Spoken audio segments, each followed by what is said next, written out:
Olá, meu nome é Eduardo, eu sou médico e um entusiasta da ciência. Hoje estou aqui embasando mais um assunto para vocês no canal.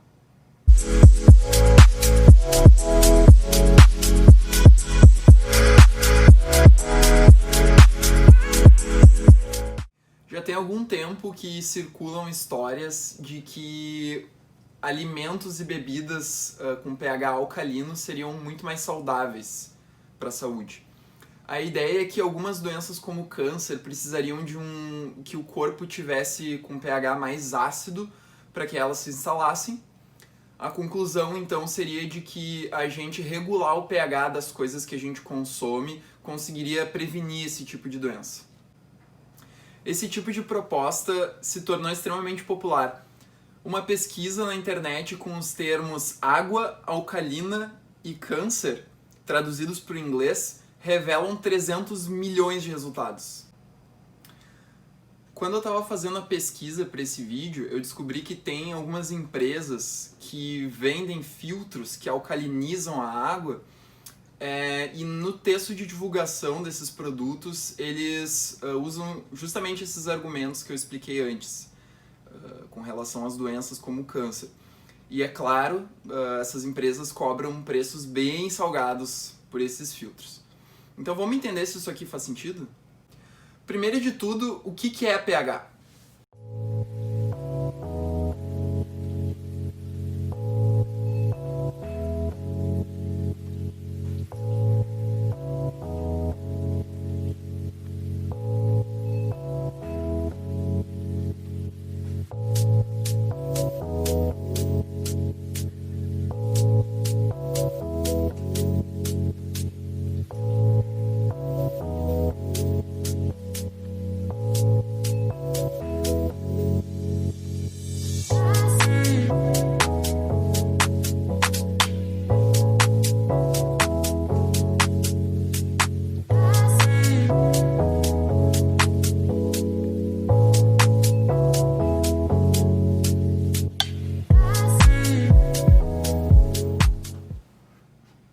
O pH é uma maneira bem prática de a gente descrever qual que é a concentração de hidrogênio dentro de uma solução à base de água.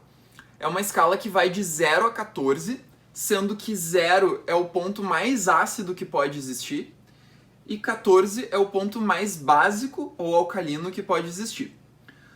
O 7, que é bem no meio dessa escala, é um ponto que a gente chama que o pH é neutro.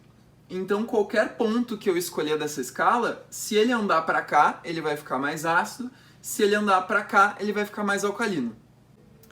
Eu coloquei aqui o pH de algumas substâncias comuns. Então eu coloquei o suco gástrico, ou seja, o suco digestivo que tem dentro do estômago, o suco de limão, o café preto, a água pura, a amônia e um alvejante comum. Uma coisa importante da escala do pH é que ela é logarítmica. O que isso quer dizer? Que o suco gástrico, por exemplo, o valor do pH dele é somente 1 a menos que o suco de limão. Só que isso quer dizer que ele é 10 vezes mais ácido que um suco de limão. E assim por diante. O pH é mega importante para a vida.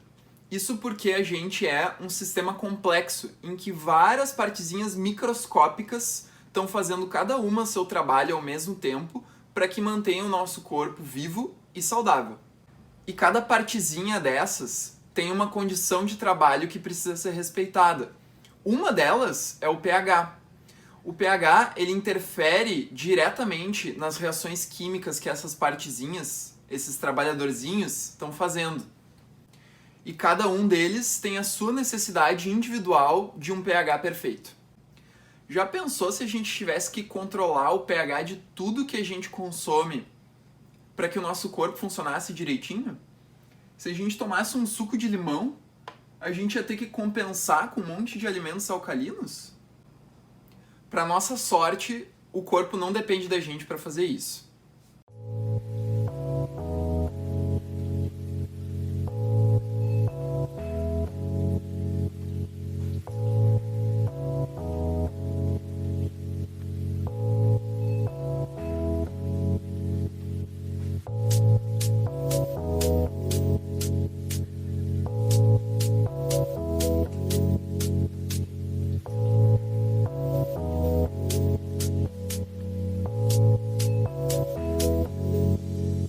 aqui nesse desenho eu tentei representar para vocês como é que funciona o nosso sistema digestivo, ou o trato gastrointestinal, que a gente também chama. Quando a gente ingere uma comida, ela primeiro passa pela nossa boca, depois ela é conduzida pelo esôfago até o nosso estômago. Então aqui nesse desenho é o finalzinho do esôfago, depois a gente tem o estômago e o intestino delgado, tá? Eu só representei essas partes aqui no desenho. Qual que é a ideia aqui? Que quando o alimento chega no estômago, ele é inundado pelo suco gástrico, que contém um ácido bem forte, que é aquele que eu mostrei para vocês antes, que é o ácido clorídrico, que está presente nesse suco gástrico. Essas bolinhas vermelhas representam os hidrogênios. Eu botei várias delas bem juntinhas aqui para mostrar que tem uma alta concentração delas, um pH bem ácido. Quando a comida está nessa parte aqui do sistema digestivo, o estômago quer que esse suco fique bem ácido. Então, se a gente consumisse muitos alimentos alcalinos, por exemplo, o estômago ia fazer de tudo para tentar reverter isso. E esse sistema aqui, ele é bem controlado por hormônios e outras coisas mais. Depois que a digestão do estômago está completa, ela passa para o intestino delgado, onde a ideia aqui é um pouco diferente. O pH tem que ficar um pouco mais próximo do neutro. Então, o suco pancreático entra aqui nesse intestino delgado, puxando esse pH de novo para outra faixa mais neutra. Porque as enzimas que trabalham aqui têm uma necessidade de pH diferente desse aqui. Outro ponto importante é que o trato gastrointestinal ele é considerado como uma parte de fora do organismo, na verdade. Então, o alimento ele é digerido nos seus componentes mais básicos, que são os nutrientes, que só aqui, depois de todos esses processos, vão finalmente entrar para dentro do corpo, ou seja, para o nosso sangue. E esse sangue aqui, ele também tem o seu pH, que é bem controlado, numa faixa bem pequenininha, de 7,35 a 7,45.